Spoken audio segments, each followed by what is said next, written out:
안녕하세요. 저는 모어라는 책을 소개할 이예람이라고 합니다. 먼저 작가의 이력부터 말씀드리도록 하겠습니다. 작가님은 미하엘 안드레아스 헬무트 엔데라는 분으로 1929년 11월 12일에 출생하여 1995년 8월 28일에 돌아가신 독일의 작가님입니다.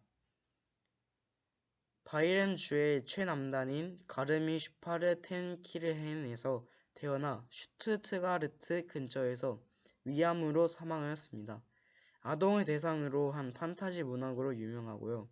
미넨의 연극학교를 졸업한 후 배우, 극작가, 연출가, 비평가로서 다양하게 활동하였습니다.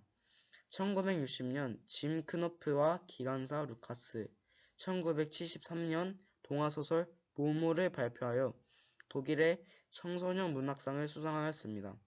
엔델 작품은 전 세계적으로 3천만 부 이상의 재고가 판매되고 약 40종류 언어로 번역되었습니다. 어린이와 어른들을 동시에 사로잡은 환상적인 작품으로 전 세계 수천만 독자를 가진 엔데에 대해 세계의 어른들은 동화 환상소설을 통해 금전과 시간의 노예가 된 현대인을 고발한 철학자로 평가하고 있습니다. 작품으로는 기관차 대여행, 모모, 끝없는 이야기, 마법의 설탕 두 조각, 마법학교, 냄비와 국자전쟁 등이 있습니다. 메시지 내용은요.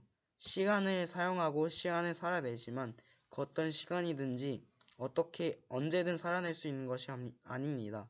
현재는 현재를 통해, 과거는 과거를 통해, 미래는 미래를 통해 그 시간에 맞게 살아가는 것입니다. 다시 말해 과거는 현재의 시간을 사용할 수 없고 현재는 미래의 시간을 사용할 수 없듯이 말입니다. 요즘 사회에서는 시간 절약을 하나의 통념으로 인식하고 있습니다. 시간을 절약하면 언젠가 사용할 수 있겠지, 또는 더 큰 복으로 다가오겠지 라는 큰 오산의 실체를 보여주고 있습니다. 시간은 아끼고 절약하기보다는 그 시간을 잘 살아가는 것에 중점을 두어야 하는 작가의 메시지가 담겨 있지 않나 생각이 듭니다. 하루 지금 최선을 다해 시간을 사용하는 게 윤리적으로도 기독교인으로도 맞는 주장인 것 같습니다. 책을 쓰게 된 이유입니다. 엔데는 인터뷰에서 은행의 이자에서 힌트를 얻었다고 합니다.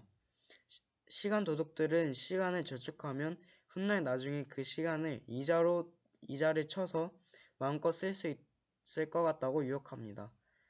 은행도 돈을 저축하면 이자를 준다고 저축하기를 권합니다. 엔데는 사람들이 돈을 저축하고 아끼기만 하고 정작 자신의 일상의 소소한 행복을 위해 그 돈을 사용하지 않는 것을 보고 모모의 시간 도둑의 이야기를 착상하게 되었다고 합니다. 시대적 배경입니다.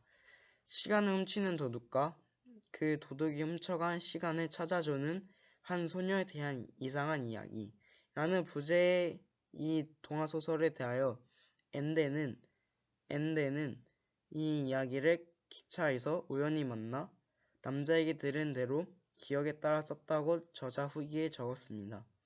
물론 이 남자의 정체는 불가사의하게 노인으로 젊은이로 모습을 바꾸는 호라 박사입니다.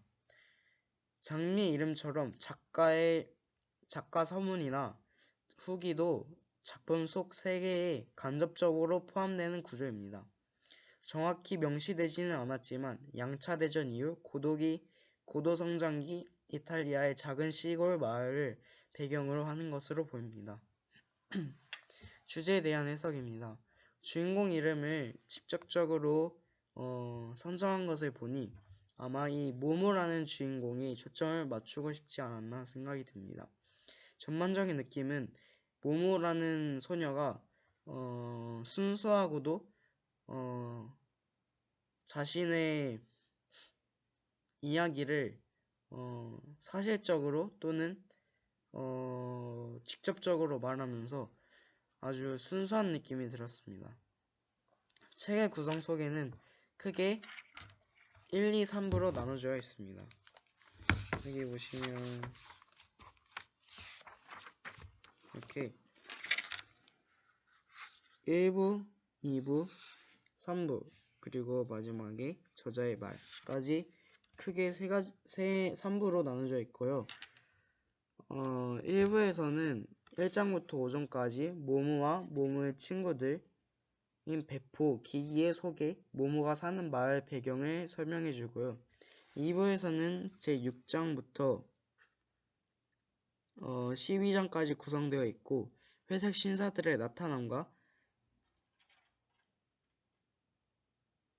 그에 따른 사건이 전개됩니다.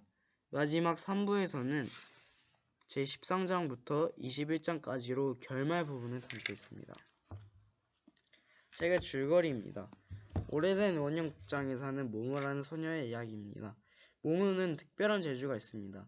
그것은 바로 듣기입니다. 모모는 그런 재주 때문인지 마을 사람들에게 인기가 많았습니다. 무슨 문제나 갈등, 고민 등이 있는 사람이라면 누구나 모모에게 찾아갔습니다. 모모에게는 특별한 친구 2명이 있었습니다. 바로 청년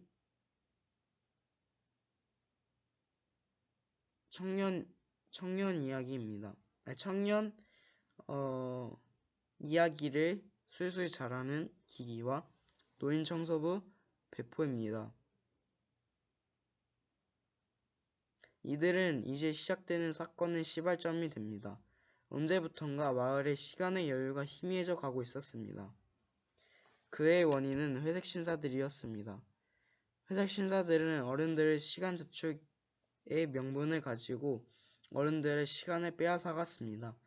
이런 사실을 모르는 어른들은 속수무책으로 시간에 도취당해 가고 있었습니다.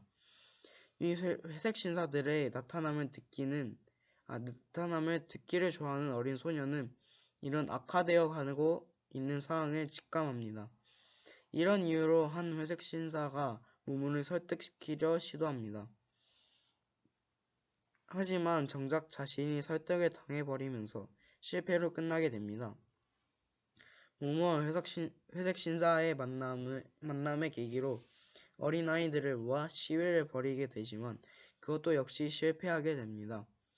그렇게 모모의 존재가 회색 신사들에게 위험이 되자 회색 신사들은 모모를 제거할 계획합니다.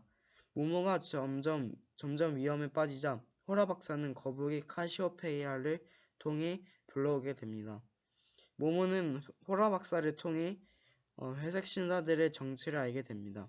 호라 박사의 집에 있는 동안 모모는 시간에 대해 깊이 있는 깨달음을 얻게 되고 사람들이 잊어버리고 잃어버렸던 시간들을 얻게 되고 회색 신사들이 빼앗아 갔던 시간들을 되찾기 위한 방안을 찾고 해결하게 됩니다.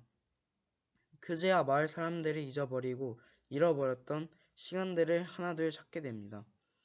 회색 신사들의 존재는 없어지고 단순히 회색빛만 빛나던 마을 주민들도 각자 제 빛깔로 되돌아가게 됩니다.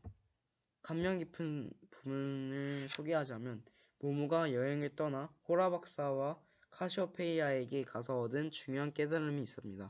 바로 그것은 시간을 단순히 저축하거나 소비할 수 있는 물건에 불과한 것이 아니라 그 순간순간을 소중히 써내어갈 때 진정한 행복과 시간 속에 담긴 가치를 얻을 수 있다는 것입니다.